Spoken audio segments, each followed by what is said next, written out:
What's up, everyone? Philly Insider Hunter here with Drew.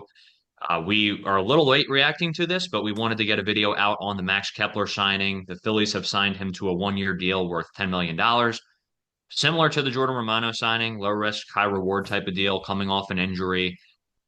And definitely have a lot of thoughts on this. But Drew, I want to ask you first, just kind of your initial reaction to this. They get some outfield help, but it's probably not the name.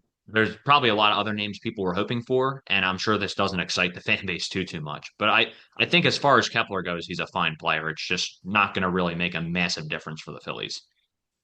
Yeah, I mean, it's kind of like the opposite of what we thought. Like everybody kind of thought they were going to go sign like a right-handed bat, but based on what I was looking at, it's like it seems like he's pretty similar against lefties and righties. So it's like kind of like Kyle Schwarber. He's a left-handed bat, but it doesn't really matter who's on the mound. So I mean, if he's going to be productive like he was whenever he was healthy and on the field the last couple years prior to this year, then hey, I mean, it could be a huge bargain and a really good signing for the Phils.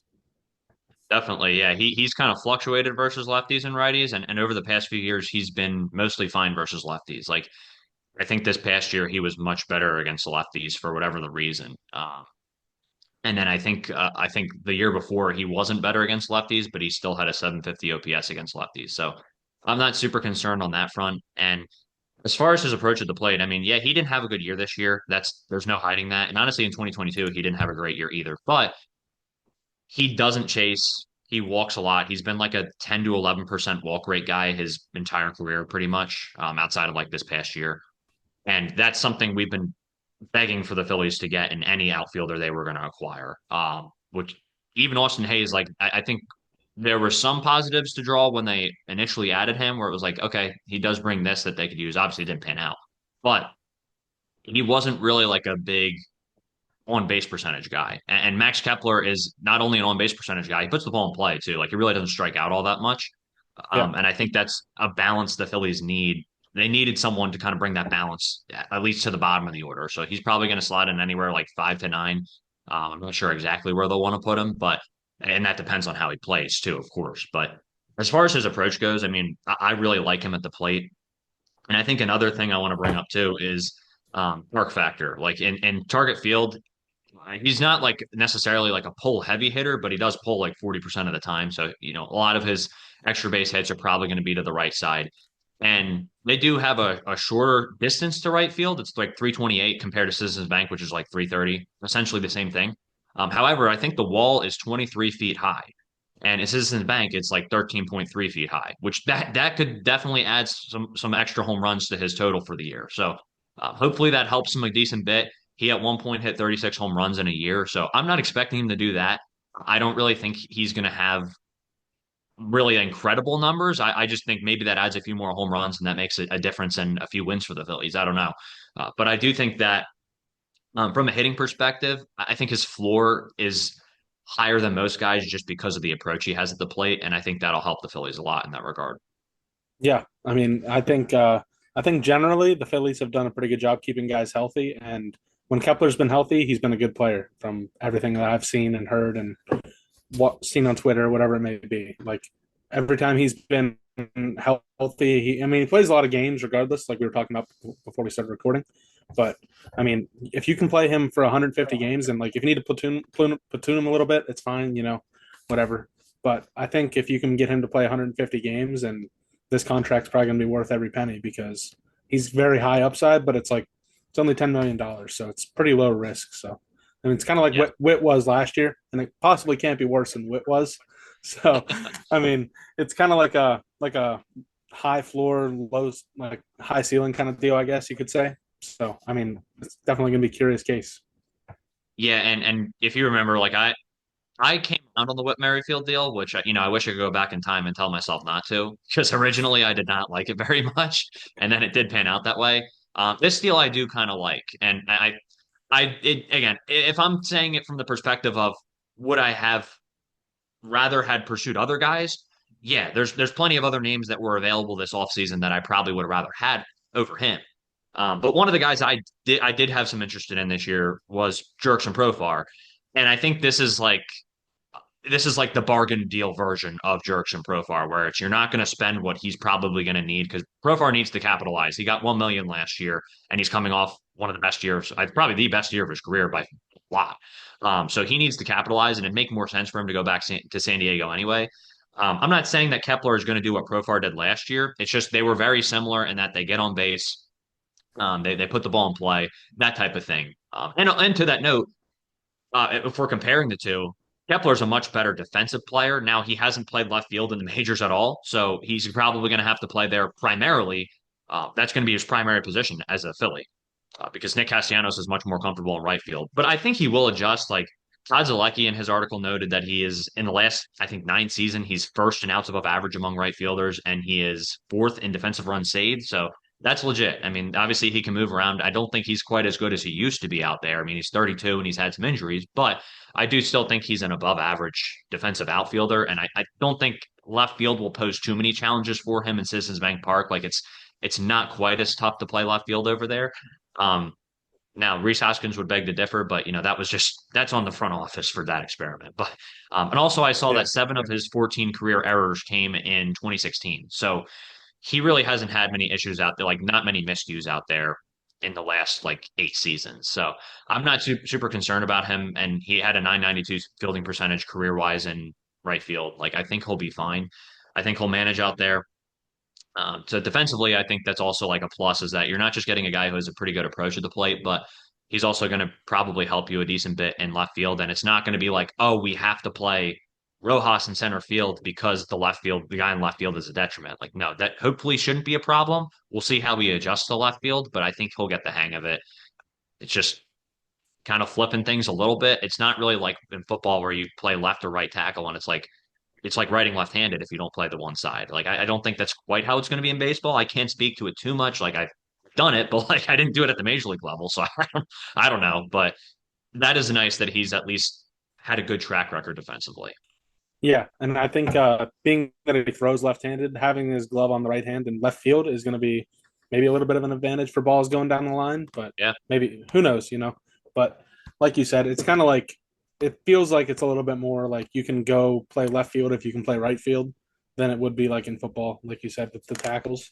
So I'm not really worried about defensively. I think he'll catch on and be just fine. At worst, I feel like he'll be average, which is sure. more than fine if you're going to get a good approach from him and he's going to stay healthy and drive in runs, whatever it may be.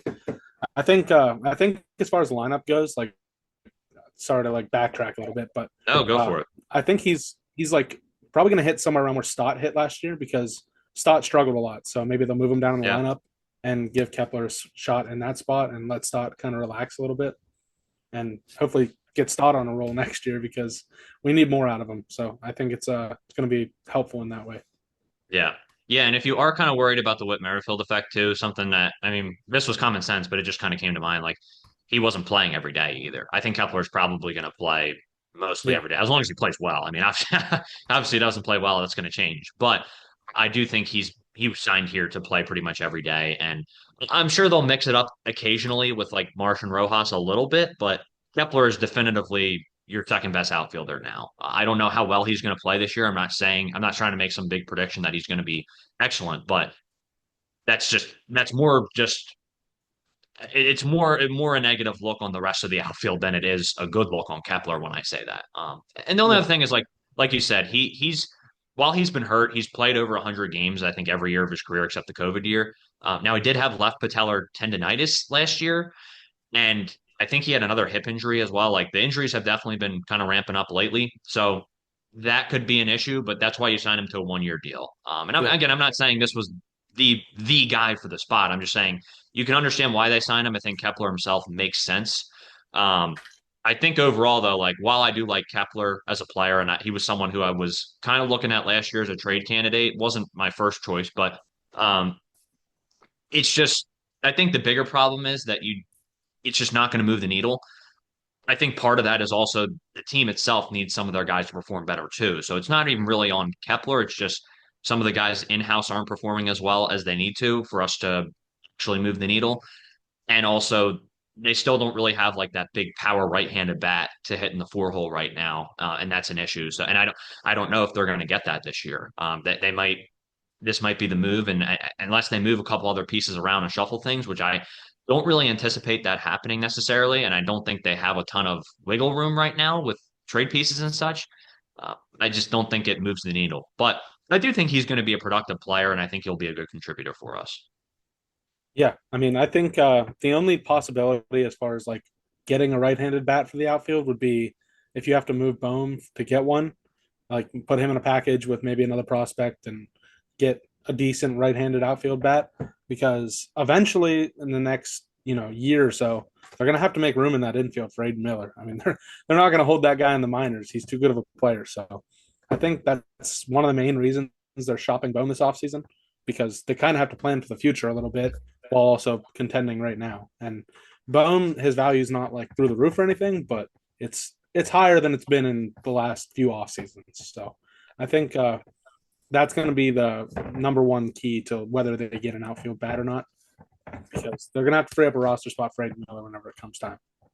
Yeah, and it'll be interesting now. Now you have presumably your left and right fielder set. So, what does that Yeah. mean for the center field spot? Do you move one of them, like one of Rojas or Marsh, or both in a package possibly, and add a center fielder? I don't. I think they're probably going to stick with what they have because, like you said, they haven't really gotten the return they've wanted on Bohm in any deals that they've like kind of floated around there, or when they've shopped him, they haven't really gotten enough interest. There's a lot of rumors out there about certain packages. We don't know what's true or not, but if they thought they could get real value from him that they felt was worth trading him for, they would have traded him by now because they pretty much backtracked and said we weren't shopping him. So we'll see. I mean, there's still a lot of offseason left, so another team could inquire. It sounds like the Mariners are interested, but if you're the Mariners, you're going to have to part with something. Like I mean, I don't know.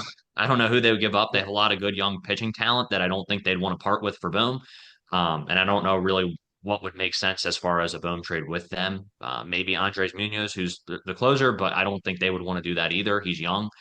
And I don't know. They do need a bat though, and he would definitely be a really good bat for them to have along with Randy and Julio. Like they have some guys there, so it'll be interesting, man. I do think Kepler is like a good move. I just don't think it changes any like what is the expected outcome for the Phils this year. But that being said, anything else you wanted to add on? Anything else you wanted to talk about? No, I think we covered pretty much everything we needed to as far as the Kepler move goes. I don't want to go too off track, so I Yeah. think I'm good for now. Yeah, same here. Yeah, definitely. We could probably talk for hours about trade stuff and all that, but just to keep it to Kepler, we'll end it there. But thank you guys for watching. We appreciate y'all. Yeah, we're going to be doing more content like this in the off season, shorter videos. So stay tuned. Thank you guys so much for the support, and we will see you guys on the next one. Drop your comments below. Peace. Peace.